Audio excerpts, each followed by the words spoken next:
obispo Gonfadrique, do que acabamos de falar, referíase ao estado material da catedral nestes termos, cito textualmente o documento.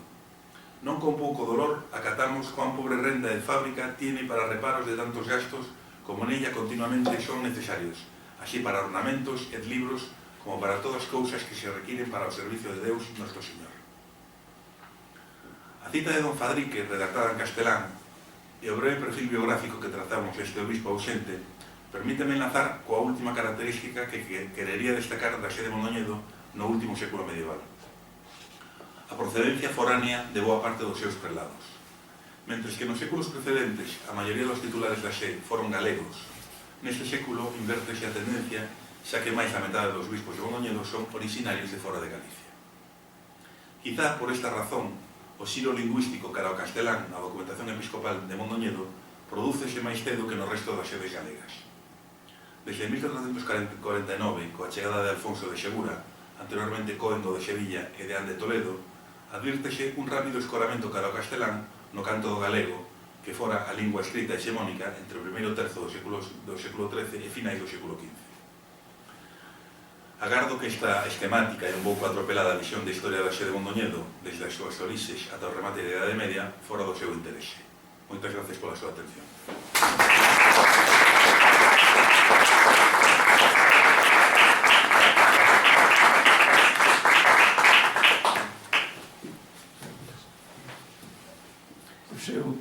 Ocorriu-se agora unha cousa,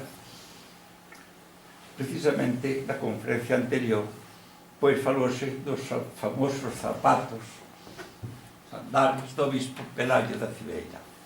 E dixeron que eran pequenos. Pero dá esa casualidade, que non solamente son pequenos, sino que teñen como 4 dedos de altura de madeira. Entonces eu penso, non sería que este obispo era pequeno tamén de estatura? Entonces, tiña que levantarse un pouquillo tamén, porque o mismo que ora poñen nos zapatos esas cuñas detrás para erguerse un pouco, pois os homes eran entonces tamén os tabes. Eu recordo un señor que era pequeno e íbamos a unha reunión, poñía sempre un cojín encima do asiento antes de sentarse. Eu digo que o bispo Pelayo da Cibeira, pois igual era pequeno, tiña os pés pequenos, pero mas era pequeno de estatura tamén, entonces tiña aquela especie de coturnos, porque eran de madeira, de coiro, guadamecí, efectivamente, etcétera, valiosos, pero é unha curiosidade, verdad? Eu imagino que hai cousas que non teñen época, é dicir, o gusto por parecer máis alto do que realmente xe cando xe é pequeno debe ser tan antigo como a humanidade, non? É dicir, pensamos agora que todo este tipo das alzas dos zapatos é unha cousa modernísima e a maior parte das cousas están inventadas dende fai moitísimo tempo. Pero eu digo, entonces todos os zapatos utilizábanse así, como que dice, casi 8 centímetros de alto. Non creo, a verdade é que teño que confesar que zapatos medievais e máis... Pode dicir que vos zapatos digan máis cousas das que parecen. Non, pero ten razón, é dicir, a veces as pequenas anécdotas fan auténticas categorías e un obxecto como uns zapatos de luxo dun bispo reflicten moitas cousas da sociedade que os xerou, non? Entón, non é, estou de acordo con vostede, as pequenas alfaias, os pequenos obxectos do pasado a veces nos informan máis do que pensamos. Este foi o último bispo que estuvo en Ribadeo, efectivamente. Eu tamén chamame moito a atención de que todo o problema está ligado un pouco á costa, porque precisamente o anel de San Gonzalo, que pon eso de nolo esse datus ne que venundatus gundi salvi sum, que non quero ser dado ni vendido porque soy de Gonzalo, pois dixeron aquí que ese non se fixo aquí, como que facelo en Inglaterra. Entonces había certo comercio e neste comercio debe crearse dependencias. Entonces pode ser que neste asunto os obispos tamén vísense un pouco máis libres alleos de influencias, eu que sei, económicas ou de outro tipo destos comerciantes.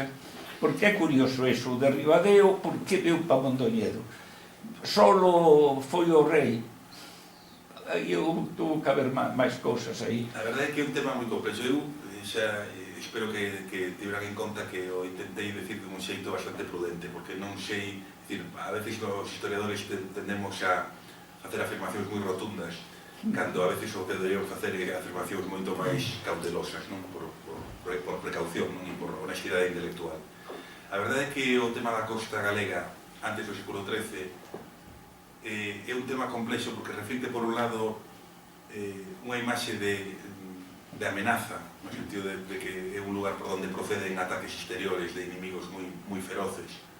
Pero por outra parte sabemos que a navegación por vía marítima, a navegación marítima e o comercio marítimo non se interrompiu nunca, non? E a verdade, tendo en conta que a navegación nesta altura era unha navegación, lógicamente, de cabotaxe, as costas de Galicia conformaban o que Elixa Ferreira chamou no seu día a ruta ineludible.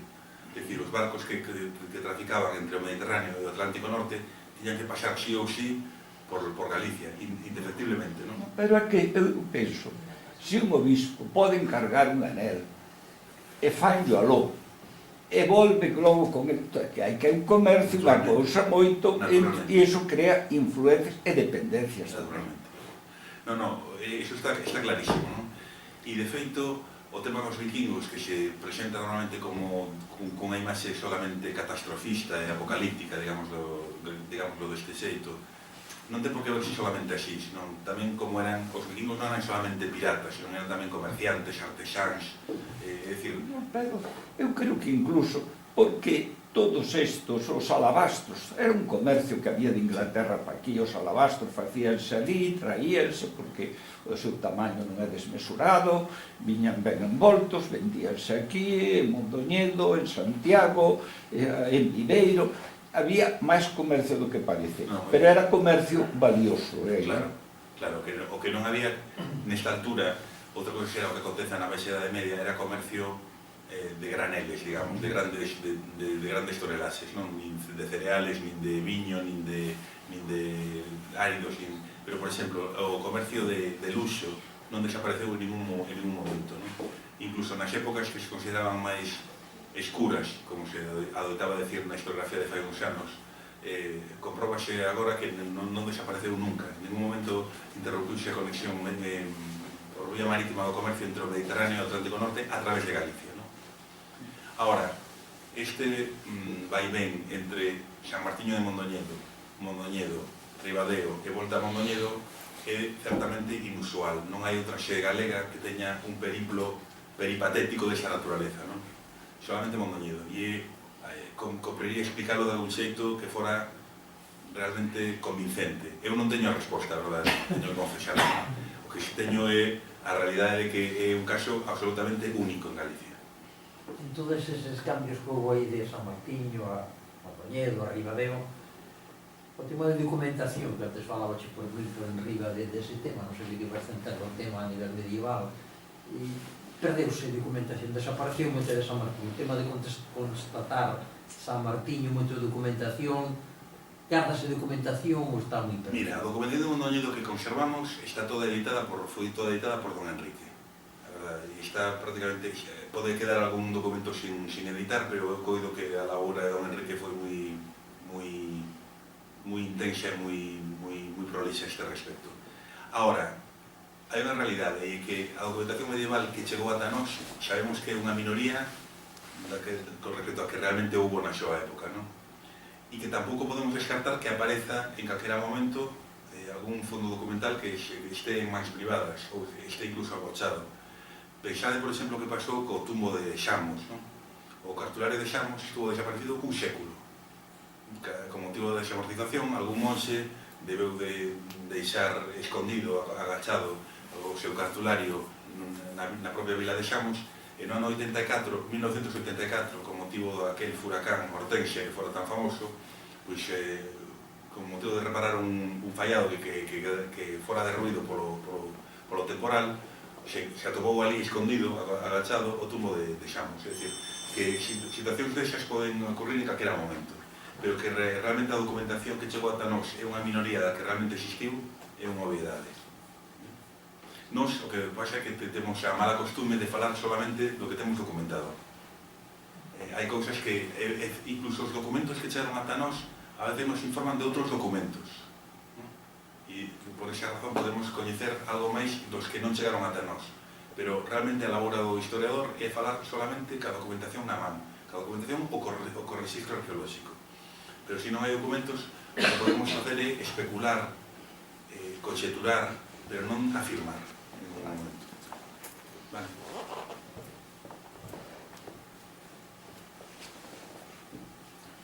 Sobre a catedral, que opinión ten se realmente foi Martiño o que a fixo de abaixo arriba ou se aproveitou de outra parte que xa estaba feita antes? A ver, eu sou historiador, non sou historiador da arte nin arquitecto. Polo que teño leído, Por documentación? Sí, polo que teño leído parece ser que a catedral estaba xa en marcha. Había partes que estaban construídas. O que fixo Martiño foi acelerar moi espectacularmente o remate das obras. Pero non sei o que lles diría outro día a Castiñeiras, que realmente quem sabe do tema moito máis que a min, non? Non sei se Mario ten algo que decir a ese respecto. Bueno, parece que aí a data que hai que dice que el Fécit construse co Secrane. Entonces tamén, diríamos, se estaba a medio facer, non pode facer esa afirmación tan rotunda, entende? Se foi o que dixo Castiñeiras outro día ese respecto. Non, exactamente, pero sí que hai unha referencia que pode haber traballos previos. O que pasa é que eses traballos previos poden ser de preparación do taller, do obradoiro, porque se fala que a catedral ten unha traza, non? E que esa traza se debe corresponder coa idea que o bispo Martín traía. A cosa é que traballos previos de accesos, de preparar o taller, de preparar o terreo, etc. É outra cousa que non.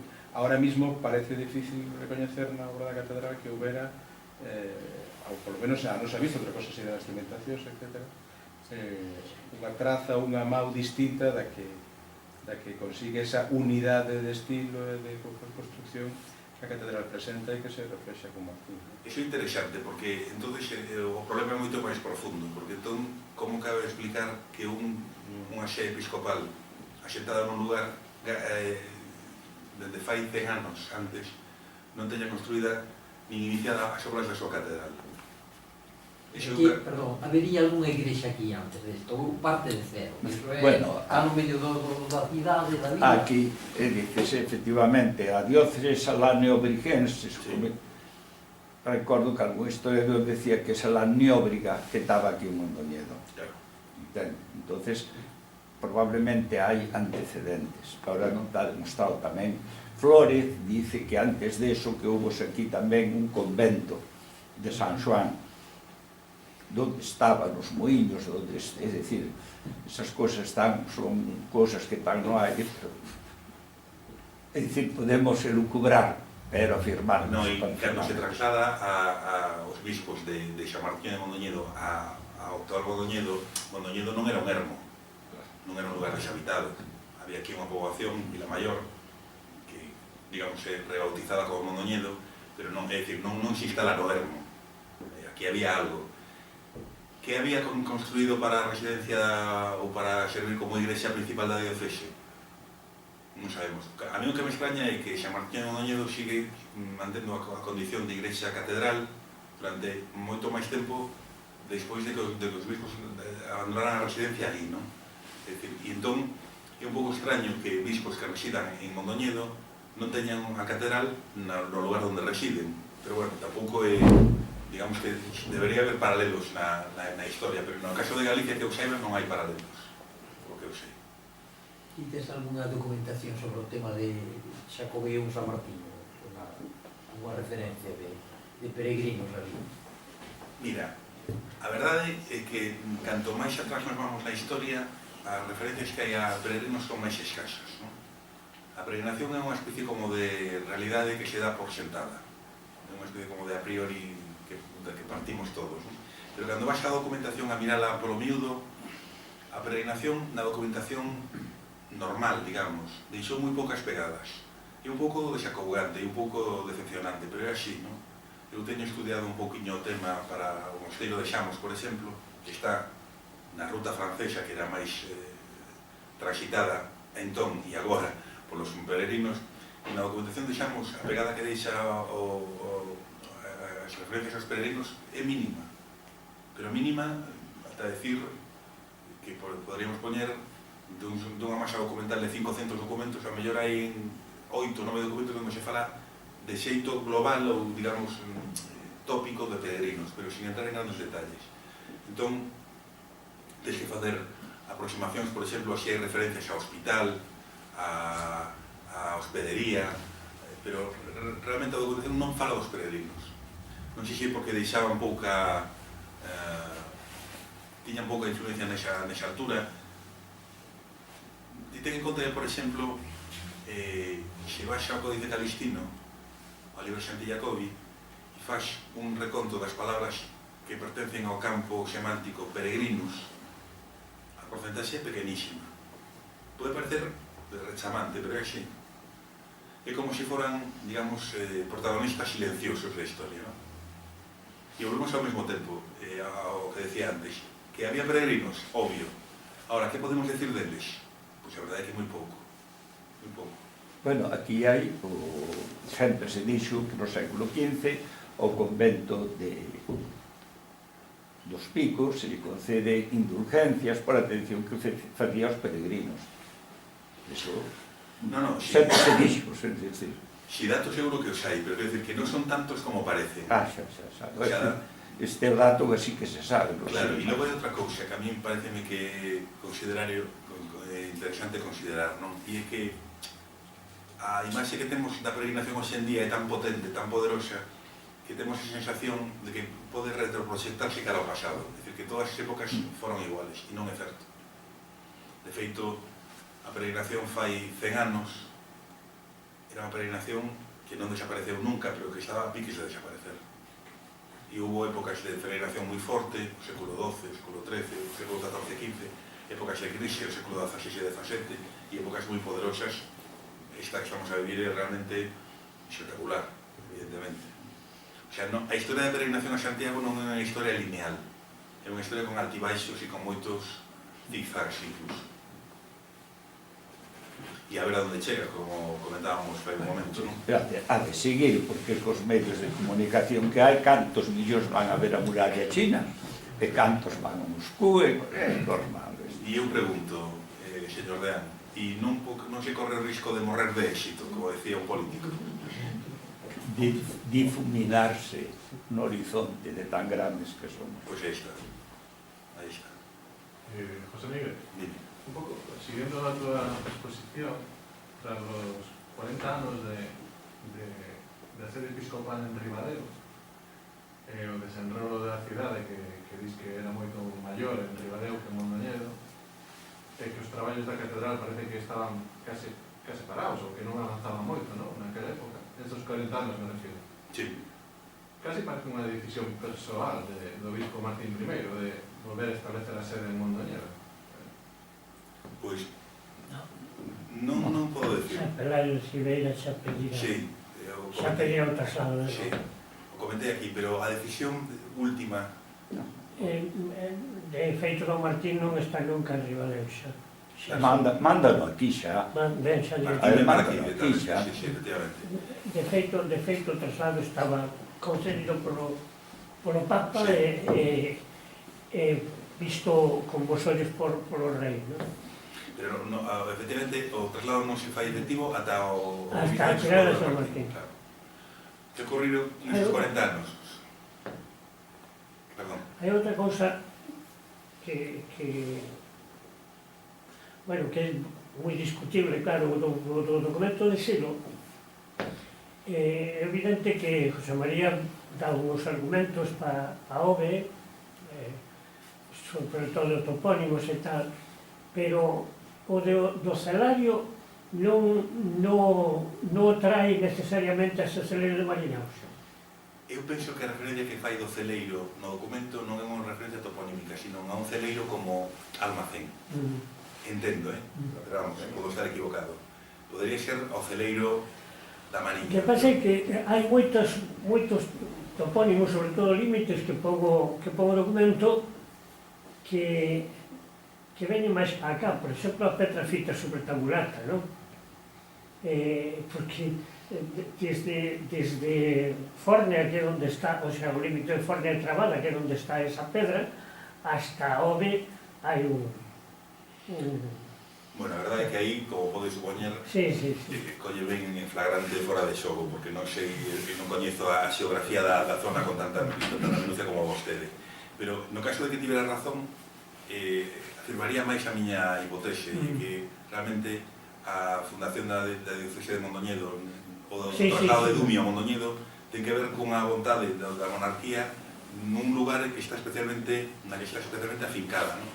Si a toponimia do documento de Xilo está máis achegada a Mondoñedo do que parece supoñer en principio, todavía corroboraría máis esta idea, non? Bueno, aclarar unha cousa, ese documento está no arquivo da Catedral de Mondoñedo. Claro. O documento de Rei Xilo.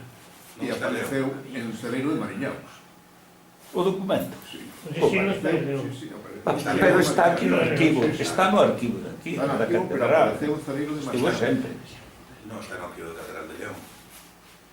Sí, o documento de Xilo, sí. Está aquí. No. Non, está no arquivo da Catedral de León. No, é o arquivo da Catedral de León. É o arquivo da Catedral de León. E o primeiro documento original que se conserva, porque non, a maior parte dos documentos que se conservan son... Bueno, nada, pode estar equivocado. Sí. Non, está en León, É o primeiro documento de Original. civil original. E apareceu en Celeiro de Mariñaus. Non. Entonces estamos equivocados nosotros. Hai o primeiro estudio que temos así ganando casa por aquí é o de Romero de Cea, publicou en bibliófilos españoles a anos 50 e tantos. E despois estaba todo o estudio que fixo don Francisco Reigosa, e despois hai agora últimamente unha tese doctoral Sí, hai un libro así de dun ABP, de Oviedo, sí. Está no arquivo de... Pero si apareceu en... A verdade que non o sei. Sí, aí cerca de Foxos. Sí. A Mariñaus. E como chegou entonces a parar ao arquivo da Catedral de León?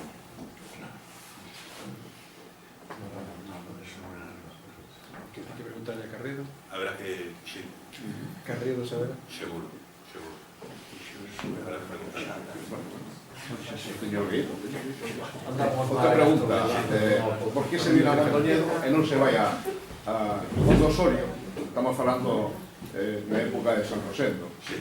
Estamos falando de que de San Martín de Mondoñedo, o bispado estaba ali.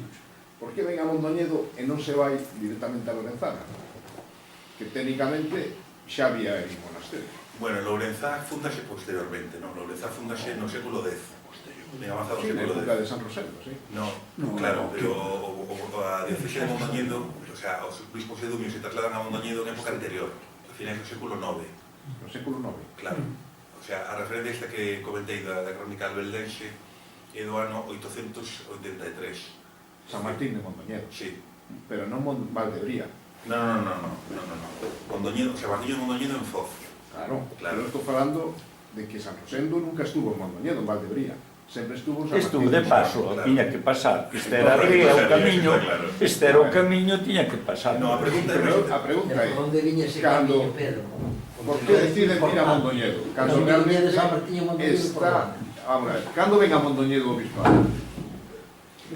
A diocese trasladase a Mondoñedo, a Valibria, a actual Valibria, Mondoñedo, sí. en 1112-1117. Xa estaba 1112. Lorenzana, xa estaba Lorenzana en máximo auge, co conde Osorio. Claro, pero Lourenzá era un mosteiro. Claro, pero por que non vai a sede, non elixen a sede...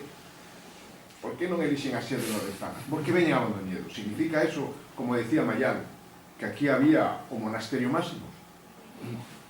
Bueno, esa é unha das conxeturas que comentei no seu momento, non? Claro. Hai quen identifica a Que ubicación... Mondoñedo tiña que ser moito máis importante todavía do que se dice. Que Mondoñedo? Vallibria? Vallibria, Villa Mayor. Vallibria. Pero te refires a no momento do traslado? Ou... Claro, no momento de traslado. E que non Técnicamente, pues irían a Lorenzana, ¿no? Pero veñen 8 kilómetros máis ao interior. Por qué? Non teño resposta. Non teño resposta. Porque era Villa Mayor, debía haber un gran núcleo, ou había haber... Non te Algo fíes, máis. Vilamayor pode ser unha o que di o nome, unha vila maior que outras, pero que decir, vila nesta altura pode significar dende unha referencia antiga a unha vila romana, e normalmente o que significa vila nesta altura é unha aldea, unha parroquia. Pois Vila Maior, hai moitísimas na toponimia desta época, non? Entón, pode significar que ten un significado especial na contorna máis inmediata, pero non no conxunto da diocese, non? Agora, que evidentemente, por que se elixe este lugar e non outro calquera, ese é sempre un tema obxecto de debate, non? Claro. E a pregunta é, por exemplo, no caso de San Rosendo, non? O centro das propiedades familiares de San Rosendo non estaban aquí, estaban no sur de Galicia, non? No territorio de Celanova e alrededores. Por que a súa familia, en cambio, controla o bispado de Mondoñedo durante todo o século X? E non, por exemplo, teñen presencia no bispado de Ourense. Iso tampouco está sen explicar. E por que os bispos de Dumio, en vez de instalarse en Ourense ou nunha posición máis cercana á original, trasládanse tan ao norte? Iso está sen explicar tampouco. Aquí temos tamén Mondoñedo, evidentemente, non parte da Vallivia, non confundimos con San Martín, non parte da Edade Media, non? Aquí hai unha calzada romana, ten que haber un núcleo xa supónse importante anteriormente, pasa que os periódicos daquela época non nos fixaban constancia, pero, quero dicir, haber unha calzada que une Mondoñedo e Lugo, algo tiña que haber aquí de valor. Cando decimos que son lugares pouco importantes, non queremos dicir que foran lugares irrelevantes. É dicir, evidentemente Mondoñedo non era Lugo, nin era Ourense. Cando dice que a historia de diocese é singular porque ten unha historia moito máis temperán que ao resto das dioceses galegas, é unha realidade histórica incontestable. O que non quere decir que os lugares por onde transitou a diocese de Mondoñedo foran irrelevantes, ni moitísimo menos, pero non tiñan o empaque histórico de partida que tiña Ourense, Lugo, Tui mesmo, e non digamos Siria, non? Evidente. Agora, que é unha xe singular polo tardíamente que aparece e polo este baile de asentamentos, iso pareceme, se tivera que quedarme cunha conclusión da historia da sede da diocese de Mondoñedo durante a Edade Media, sería suficiente con eses dous datos, non? A súa singularidade pola tardanza en aparecer e a súa inestabilidade locativa durante boa parte da súa primeira historia. Penso que serían os rasgos máis salientables e que fan a Mondoñedo un lugar distinto no conxunto das dioceses galegas medievales, non? E para animar a xente a seguinte conferencia, a pregunta que está facendo o señor a mellor a pode contestar Fernando López Alsina o venres que ven, día 29, en Ferrol, que seguiremos coas conferencias. Cambiado, día 28. Al 28, vale, para o día 28. Recomendo que vayan a escoitar a Fernando López Alsina, que é un mestre da... Non podes ter un bispo aquí tamén para Mondoñedo. Está casado con eso. Sí, ten un pouco de sintonía, sí. Pero é moi A primeira época da diócesis de Mondoñedo neste territorio está moi vinculada ao monasterial, Claro. porque toda a época de San Rosendo e incluso de Nuño Alfonso está vinculada tamén a Cabeiro, o que quere decir que esa itinerancia ademais facía que estes obispos do século XIII non estuvesen parados na súa sede, senón que Bueno, iso é bastante habitual, porque a verdade é que temos unha imaxe da xente de media un pouco tópica, no sentido de que a xente parece que non se movía nada, e a verdade é que se movía moitísimo máis do que pensamos. Non solamente camiñando, sino en cabalgadura, e a verdade estaban en continuo movimento. Os reis non paraban de moverse dun lado a outro, e os bispos, digamos, non era moi habitual e esta característica de ir trasladándose pola súa diocese é moi habitual tamén. Pero si estou de acordo con vostede en que a primeira historia de Mondoñedo... Isto que despois da baixa edade media vai se perdendo porque se ausentan das súas dióceses e ten que ser tento que lle siga, non, pero hai que estar na sede. No caso de Mondoñedo, eso da ausencia dos bispos apareceu un pouquiño antes, como decía, non? O caso de Don Fadrique é moi interesante, non?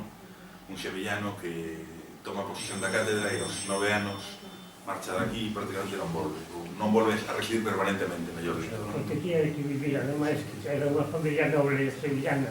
Pero estaría con máis calorciño que aquí. Imaginamos que días como hoxe botaría de menos Sevilla, non? Sí, sí. Bueno, pues, nada máis, moitas gracias. Gracias. Hasta a Gracias.